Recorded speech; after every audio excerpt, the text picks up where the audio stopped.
Well, I'll tell you a bit more about the lighthouse. I'm not absolutely sure when it was built. I think it was built around the turn of the century, because obviously this particular area, it juts out onto the south, into the English Channel here on the south coast. So a very nasty place for shipwrecks and that. As I did mention before, the Battle of Beachy Head back there, I think that was in 1890 or 1690, which I did mention on the Pet Level walk. So that was fought around here. There is actually a lightship further out into the sea as well, the Royal Sovereign lightship, which once again is warning people off the cliffs. You can, as I said, you can see the cliffs and the way it all juts out.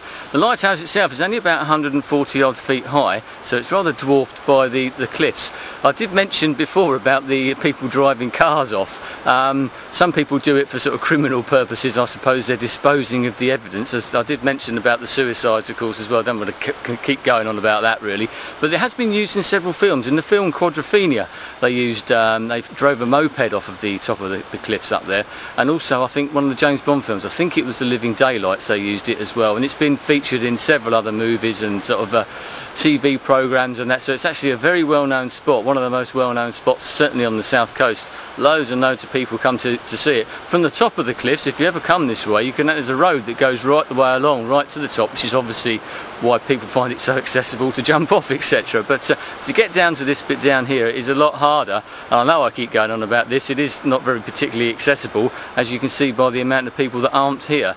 So, but it is a wonderful spot. You do have to be very careful though. If you do ever come down here, any of these places that you come down, as I said, Cow Gap, Burling Gap, you can actually walk right the way along the coast once the tide is out, but you have to be very careful. The last thing you want to do is to get caught underneath a 500-foot cliff with the tide coming in. Not a good idea at all. But don't worry, the tide's still going out at the moment.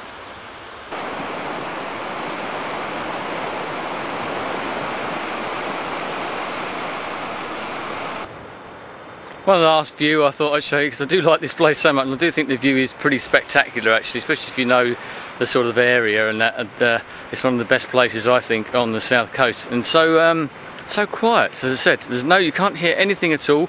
There's only a couple of other people here. You might have seen an older couple in the background practicing their ballroom dancing on the sand, which is quite amazing, quite good to watch I suppose. It could be a lot worse than that.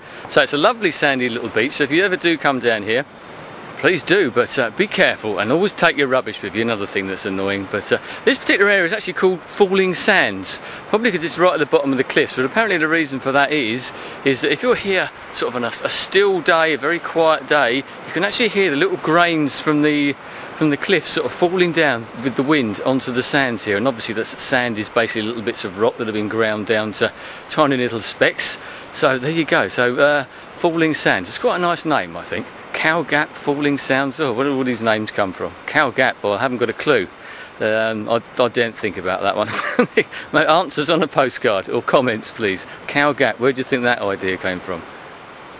Hello again, Andy back. I've just been having a look for fossils, and I haven't found many, but I can just show you. I don't know if you can see these in front of me. There's one there, there's one up there, and there's something over there as well, and also over here.